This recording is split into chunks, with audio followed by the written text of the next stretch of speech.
The Red Raiders are 6-0. Their remaining schedule at Arizona State this weekend. You get Okie State at home, have to go to Kansas State.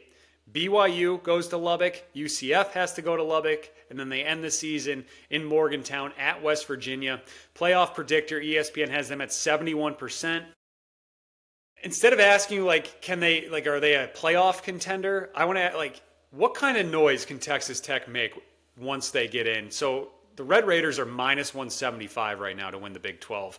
Very, very heavily favored, and rightfully so. I feel like this is their last really big test possibly this weekend. I don't want to sleep on Kansas State too much because it does seem like they've turned things around. But can this Texas Tech team make some legit noise once we get to the college football? I think they can. I think that they are almost like this year's version of Florida State, where they nailed it with the transfers, and this is the good case for being reliant 2023 on Florida State. Yeah, of course, not 2-10. We know that Texas Tech is not going to have 10 losses by the end of this season, but yeah, I just think that Romello Height and David Bailey off the edge, that's the best edge tandem in college football, not just in the Big 12. That's a big problem for the rest of the Big 12 because they don't have offensive lines that can really hold up against that. We've seen that. Those two combined for 20 pressures last weekend against Kansas. That's absurd. So I think that,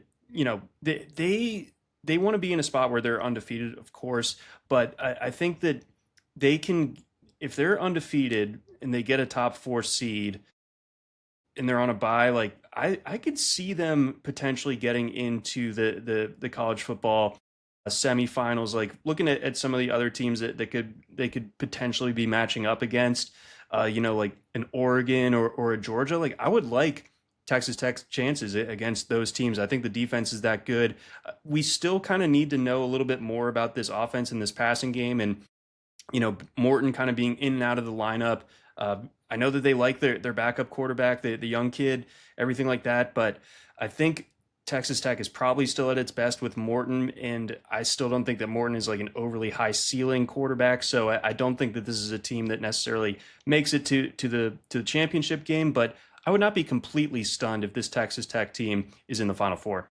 Yeah, so going to that offense, I like that they're comfortable, whether it's Morton in there or whether Will Hammond comes in, the backup. They just seem comfortable, no matter who's under center for them. And I do think that speaks loudly about the program and the culture that Joey McGuire's got going on there right now. But you nailed it for the reason why I do think that this team can make some real noise. It's that defense, specifically the defensive line, which is just nasty. It's one of the best defensive lines in the country. They can wreak havoc and really get to teams.